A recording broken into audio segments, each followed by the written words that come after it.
Hi there, it's Claire. If you're hearing me, that means you're listening to the free preview of one of our Patreon episodes. We switch off every week between free and Patreon exclusive episodes, so if you'd like to hear the rest of this conversation, head over to patreon.com/thisguysucked and join our honorary haters club. A list of sensitive themes and topics included in this episode can be found in the episode description.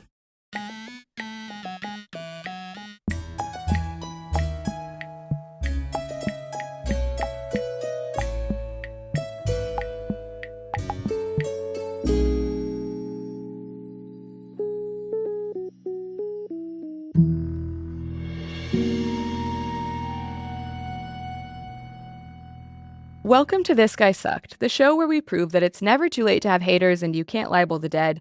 I'm your host, Claire Aubin, and I'm a historian, writer, and, most importantly, certified hater, although that's not super useful for this episode.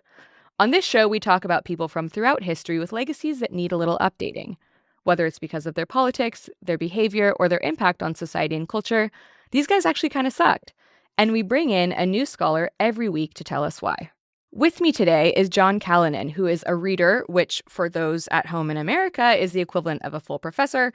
He's a reader in philosophy at King's College London. He's particularly interested in the history of philosophy, and especially early modern philosophy and everything Kant. He also has a really wonderful book that I truly enjoyed reading over the last few days, Mandeville, The Mind and Times of Bernard Mandeville, the Wickedest Man in Europe. Welcome to the show and congratulations on this excellent book. Thank you very much. It was a long time in the writing. I can imagine the amount of sources that you use in this is wild to me. It's a really, really good book. I say this about a lot of people who come on the show, but I truly, thoroughly enjoyed reading this because intellectual history is often a little bit outside of my historical scope. And so it's always exciting when I get to engage with it.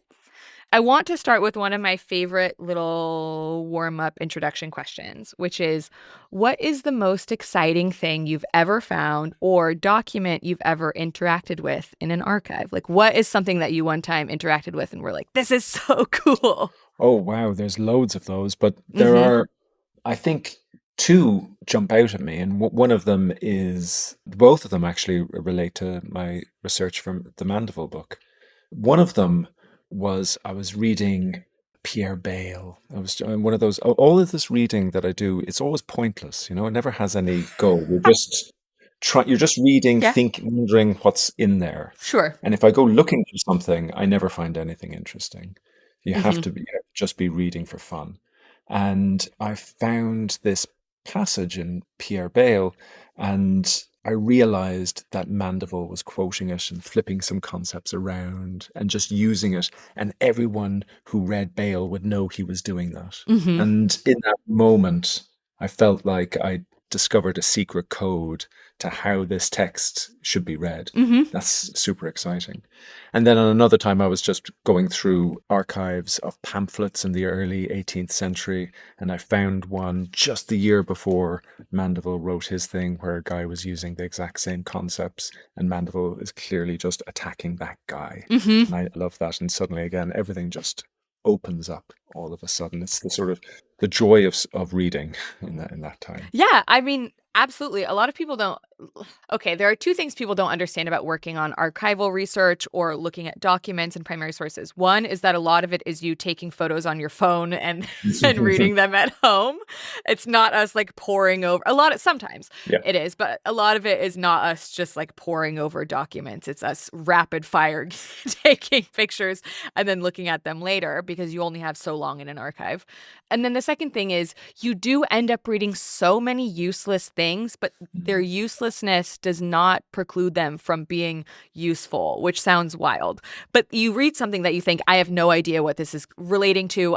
This seems pointless. But it either unfolds something, like you said, or you seize upon something in it later, or all of a sudden later some new narrative emerges in your mind, and this thing that you thought was kind of pointless and you didn't really know why you're reading it actually becomes something that's really crucial or in some way deeply impacts the writing and the thinking that you're doing, which I think is extremely cool. Exactly. I come from a background of philosophy and the history of philosophy, and that might surprise you that some of the culture is a little anti-reading. You're supposed to read something and then think hard about it for a long time. You're not necessarily supposed to build up a wide collection of texts. And I gradually was becoming to dislike that methodology. Why I went into academia was the pleasure of reading widely. Rather than going over the same text again and again in a sort of Talmudic fashion, trying to discover Yeah. new meanings and deep interpretations, I wanted to just read more of what these guys were reading, for example. And so one text would always lead me on to another Hmm. text. And that's partly why I started working on the Mandeville one, just a desire to read more widely, which this gave me the opportunity to do. I will say that one of the best parts about this podcast is that it gives me an excuse to read very broadly and it be my job at the same time. Like, for example, I work on 20th century America and the Holocaust. There is no reason for me to read this book, like, in terms of like professionally speaking. But the podcast gives me an excuse to do that and feel like it is part of my job to read these things that are so far outside of my field, but end up actually really helping me think through some of the ideas that I'm working on, even in this really contemporary history. So I love that that's part of my job now in a way that it wouldn't have been if I hadn't said I should make this stupid history podcast.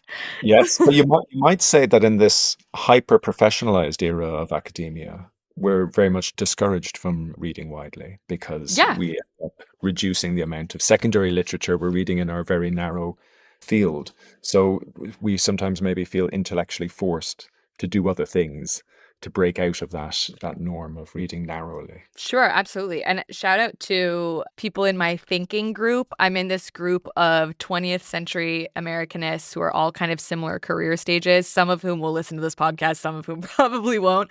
But we started as a writing group, and then we realized we wanted to have an excuse to read more broadly. And now it's a thinking group where we do one piece of writing each month. And also, we all read a book that's outside of our field together and then come back and talk through these concepts that are like we just did Sophia Rosenfeld's Age of Choice and things like that, which Right. are like anyone who's listening to this, steal that idea. Please borrow it, create a thinking group. It's really fun. We should probably talk about the point of the podcast. Let's get into what we're actually here for. I want to preface this by saying you are doing one of our occasional This Guy Rocked episodes, which for those who are uninitiated means that instead of just bagging on someone for an hour, John is going to make an argument for the positive introduction or reintroduction into the historical canon or reframing within the historical canon of someone from his research. We've already kind of given away who it's going to be because we talked about him a lot. But can you tell me who we are talking about today and why he's important? Yeah, we're talking about Bernard Mandeville, an early 18th century thinker, I suppose is in the broadest way, who gained huge notoriety through a book called The Fable of the Bees in around the 1720s. And I would say by the 1750s, maybe, was one of the most well-known names in the whole of European letters and that whole culture, but gradually fell out of the canon for various reasons, but nevertheless influenced positively an enormous range of thinkers, from Rousseau to Adam Smith to more contemporary thinkers like maybe even Nietzsche, certainly Marx, John Maynard Keynes, and even Darwin. They've all read Mandeville and they've all imbibed his thinking and for their own positive purposes. And yet he wouldn't be the household name that we know Mm-hmm. now. And part of that was because he existed in a state of notoriety for all this time, that he was infamous for his writings because of their content.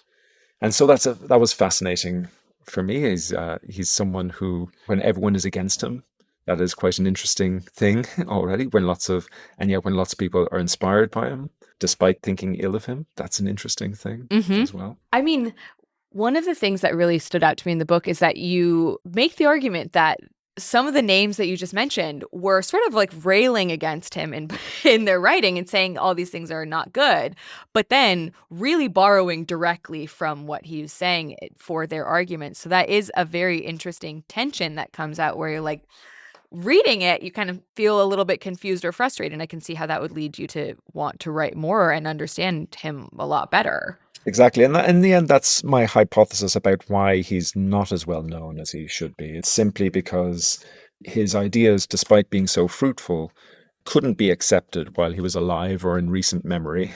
And instead, people who read him attacked him, took his ideas that were positive, and then repackaged them in their own systems of thought.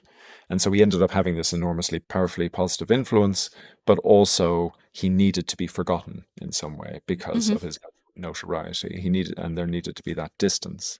And that's really the thesis of my book, is that he was important, and it's his evil reputation, which we should say from the outset, he really enjoyed having. Part of his character is he enjoyed being thought of in this way. He was a controversialist, Hmm. so he wouldn't really have wanted to be accepted in the canon, and that's also an interesting thing to me. That is interesting. I think maybe we should start a little bit with talking about his life leading up to writing The Fable of the Bees, because that is this sort of crucial moment in his life. But we kind of need to understand how he gets there in the first place so that people can understand who he is as a person and why that enables him to write this really, really important piece. So he's Dutch originally. He's born in 1670 in Rotterdam. That's right. We're going to soon exhaust my knowledge of the background on this, but he's from a family of physicians and merchants. He studies at Leiden, which, by the way, still a great place to study if you're interested in philosophy, can I just say. He also receives a medical degree in 1691, so at the age of 21. And then he moves to England and becomes a physician, and that's what I know about his early life. Yeah, and they're the bare bones of it. And one thing that's interesting is why did he move to Hmm. England at all? And there are a couple of important reasons. So he was born in, as you say, into this quite well-connected family of physicians in Rotterdam who also were politically active, and that would have been the likely path for his life. Would be just to be a physician and maybe enjoy some political office later on in life. But he got caught up in a political scandal when he was very young, and himself and his father, which was over tax collecting, basically. And there was a fight over tax collecting, and the tax collector was killed. And then the person who killed the tax collector was executed for it. And then there were riots over that because no one likes tax collectors. In the middle of it all, Mandeville and his father were deeply involved in getting the crowd agitated Mm. against the tax collector and against the political forces that had put this person to death. So, in the end, Mandeville lost. William of Orange, the stadtholder at the time, took over and basically banished Mandeville from Rotterdam as a result. He was only about 20 at this stage. Hmm.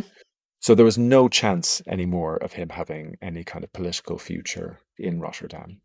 And sometime after that, after he finished his medical studies, he emigrates to London, which he says autobiographically he was just to learn the language. He always liked the language, but really he has no future in Rotterdam and he has to go and recreate himself somewhere else. And so we don't really hear from him. This is in the 1690s. We don't really hear from him. He's trying to set up a medical practice. But then at the start of the 1700s, we see that he started writing. And he writes little political pamphlets, poetry, satires, little light pieces. And it's clear that literature is his love. Also, political engagement is Hmm. a love of his. But he doesn't, not, no one buys it. He's not, everyone wants to be part of the literary political scene at this time. And Mandeville's clearly trying to break into it, and he's just not succeeding. He writes a book on medical practice, and then he writes a little poem making fun of political morality. It's a failure. No one listens again. But then 1723 now, so he's in his early 50s, he republishes that poem on political morality in a book now called The Fable of the Bees. And that little satirical poem suddenly blows up. Hmm. He's charged with impiety and all kinds of things, and his book is presented to the court. And suddenly, over the course of 2 or 3 years, everybody is writing against him. And he becomes hugely famous, and he writes more and more, and now his career is off and running. And he writes more about theories of human nature and theories of politics and theories of morality in a fantastically inventive way. He becomes in a sense, a central part of intellectual culture from that moment on. He's set himself, all from this moment of notoriety of when his book got set before a court. So The Fable of the Bees is the commentary plus the poem. The poem is The Grumbling Hive. Right. Am I getting this right? Yeah, And that's it. before that, though, he writes like a treatise on hypochondriacs Yeah. and hysterics, which I think that part of the book is your book is very interesting and very funny, where like you can kind of see that he is starting to write about the conditions people live in that lead them to behave in certain ways, but he starts off writing it from the perspective of a physician rather than of a sort of moral philosopher. And so it's interesting that that's not like a full precursor, but there are little flashes of this thing coming out even when he's just writing about the physical and emotional ailments of people at the time. Is that right? Am I reading this right? I think that's absolutely right. I think he's interested in the interplay between human beings as physical, embodied animals and the Mm-hmm. sociological features of groups that play on that. And medical practice is really just exploding as a consumer industry in the early 18th century. And Mandeville's right on it in terms of how the wellness industry, so to speak, at that Mm-hmm. time is both promoting and hindering human beings' well-being in various ways. Mm-hmm. And he's interested in the economics of it. And he's interested in the psychology of it, of the psychology of what it's like to go to a physician and ask for help and to accept their guidance and what you do when it doesn't work and how you respond to that.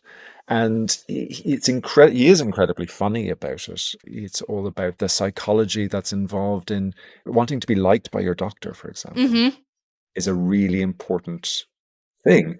And I think Mandeville's a big believer in the placebo effect. He thinks like that's a large portion of what, if you do get better, it's usually because you're feeling better about being heard by your doctor Mm-hmm. or being prescribed something really confidently.